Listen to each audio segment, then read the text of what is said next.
மன்னருடைய பாதத்தில் ஆதாரமாக சேவத்தவடினா என் தேவிக்கு மனமாற கொலையாம கொடுக்கிறான் வச்சுக்கொண்டு அறியாம நான் கட்டின இந்த திருமாங்கலியத்தோடு இந்த மேல் நாட்டுக்கு ராணியாக வாழ்ந்திருப்பாடி. அப்படியா? ஆசீர்வாதம் கொடுத்தீங்கன்னா சந்தோஷம் அடைந்தேன். சந்தோஷம். அப்படி இருந்தாலும்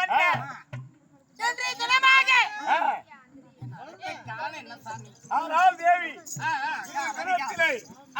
எதுக்காக மன்னா என்ன அழைத்தா என்று கேட்கிறார். எப்படி என்றால் இந்த மேல்நாட்டுல நமக்கோ பிள்ளைகளோ 16 பிள்ளை என்று எடுத்திருக்கிறார். அப்படி இருப்பதனால மறுபடியும் ஏற்பாடு பண்ணலாம்னு கூப்பிட்டு அப்படி ஒன்றும் கிடையாது. இருந்தாலும் எப்படி என்றால் குன்னோடையான்னு சொல்லக்கூடிய அக்கா நீங்க பேசிட்டீங்கன்னா நாங்க என்ன பேசணும் புரியாது.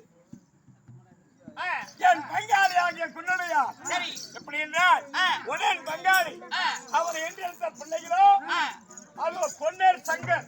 பொன்னர் சங்கர் 2 ஆண் பிள்ளை தங்கான்னு சொல்லக்கூடிய 3 பிள்ளைகளை பெற்றெடுத்திருக்கிறார். தங்கா ஆமா.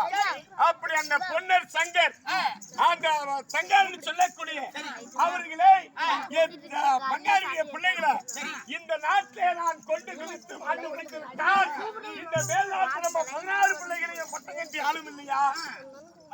அதனால அந்த பொன்னர் சங்கரத்தில் இன்னைக்கு நான் படையெடுத்து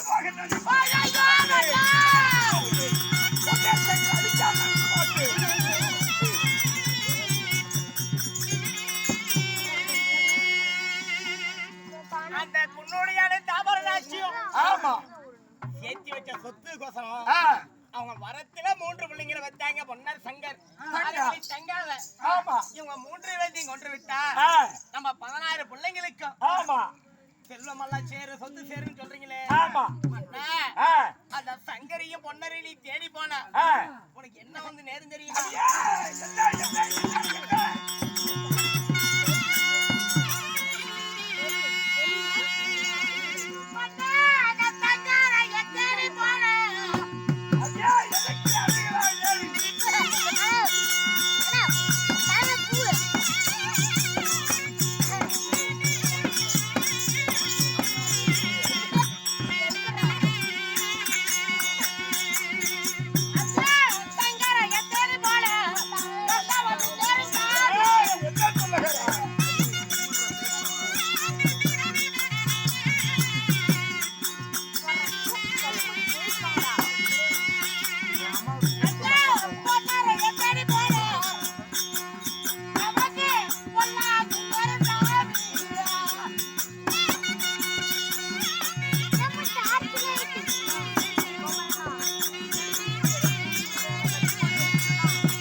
அந்த பொன்னரை சங்கர் தங்காளி சொல்லக்கூடிய 3 பேர்களை நான் கொண்டு படையெடுத்து சென்றால் நம்ம பிள்ளைகளை நாட்டை ஆளணும்னு சொல்லி ஆசைப்படுகிறேன். வேண்டான்னு சொல்லுகிறாய்.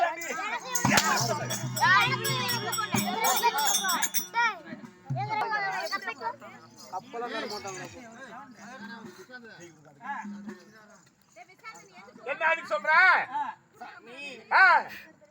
அண்ணா பிள்ளைங்கள ஆமா அந்த குன்னுடைய தாமரராஜி வந்த பிள்ளைங்களை தேடி போய் ஆமா அவங்கள கரசாண்டு அறுத்தி ஆமா நான் கொல்லுவங்கறீங்களே கொல்லாத விட மாட்டேடி அந்த பொண்ணை தேடி போனா உனக்கு பொல்லாங்கி வந்து நேரும் யாருக்கு எனக்கு ஆமா அந்த எட்டான தேடி போனா மன்னா நமக்கு கஷ்டம் வந்து சேரு சங்கடம் சேரு சாமி அரிய பாட்டவாரே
அவர்களை கண்டால் அழிக்காது விடமாட்டேன்.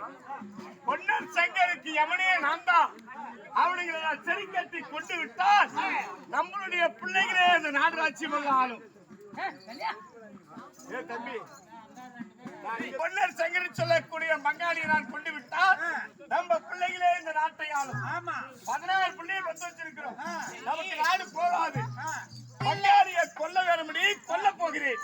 இப்ப பங்காளி கொன்னு அந்த 3 பேத்தையும் கொன்னு அந்த சொத்து வந்து நம்ம 16 பிள்ளைங்களுக்கு சேருங்கிறியே. ஆமா, அவங்கள வந்து 16 பிள்ளைங்களை பெத்துக்கன்னு சொன்னாங்க. அடியே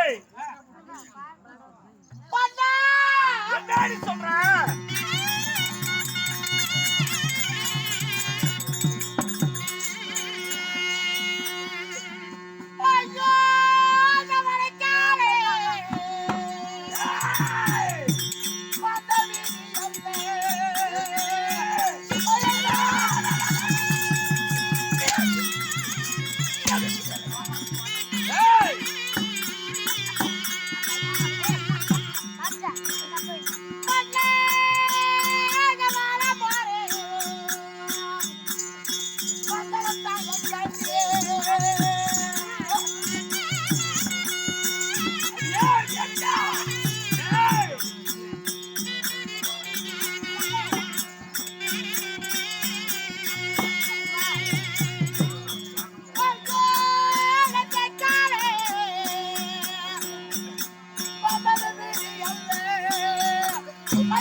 நீ போறங்க போது தெற்கால வீதியில ஒரு தென்னை மரம் சாய கண்டி நீ போனீனா செத்து போயிருவேன். யாரு போவாதடா யாரு சாக போறவன்?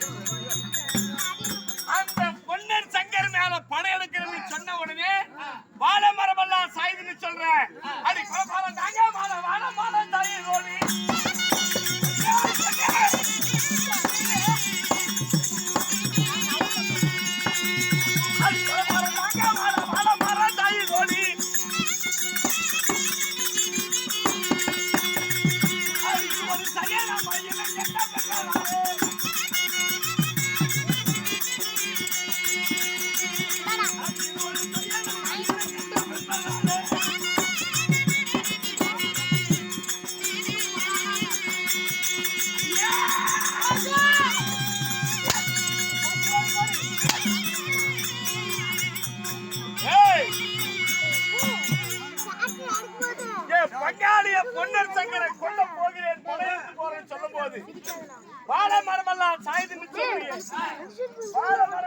ஏற்பட்டது, கொலை பெரிதாக விட்டு விட்டது. சரி கொலைப்பாரம் தாங்காமல் வானம் சாயுது. தென்னை மரம் சாயுதுன்னு சொல்ற, காத்தடி தாங்காமல் தென்னை மரம் சாய்கிறது. இதெல்லாம் சைனம் சைனம்னு சொல்லுகிறாயடி. இறங்கி பாரு அப்படியே போடுங்க. இது தவளை இல்லங்கறியா? ஆஹா. பண்ணே ஆ.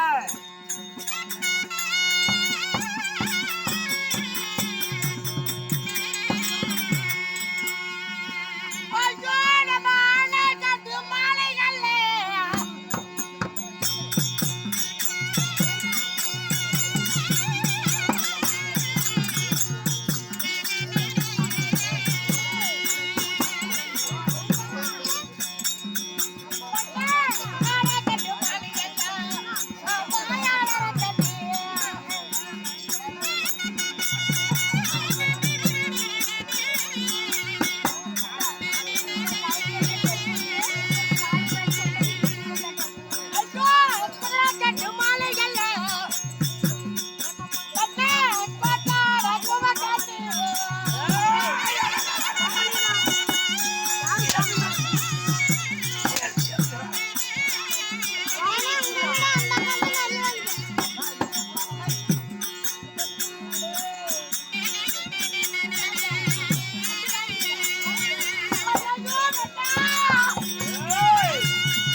என்னடி சொல்ற? அப்படி அண்ணன்மார்களை இருவரையும் ஆ. பொன்னர் சங்கரி இருவரையும் நான் கொல்வனு போறேன். பொன்னர் சங்கர் இருவரையும் நான் சரத்தை அறுத்து கொண்டாட விட மாட்டேன். என்னடி சொல்ற?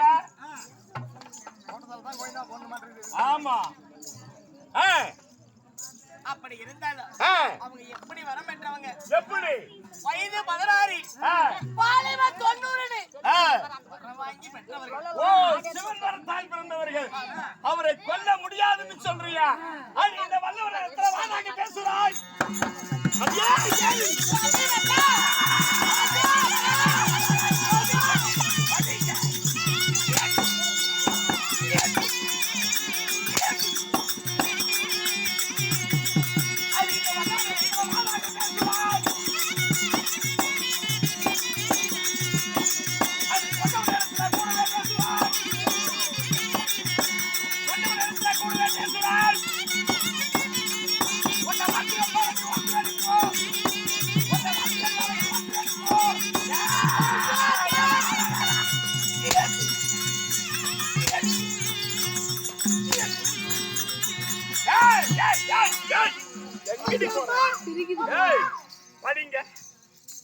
இந்த வல்லவன் இடத்துல நீ வாதாக பேசிட்டு இருக்கிற, கொண்டவன் இடத்துல கூடவே எதிர்த்து பேசுகிறாய்.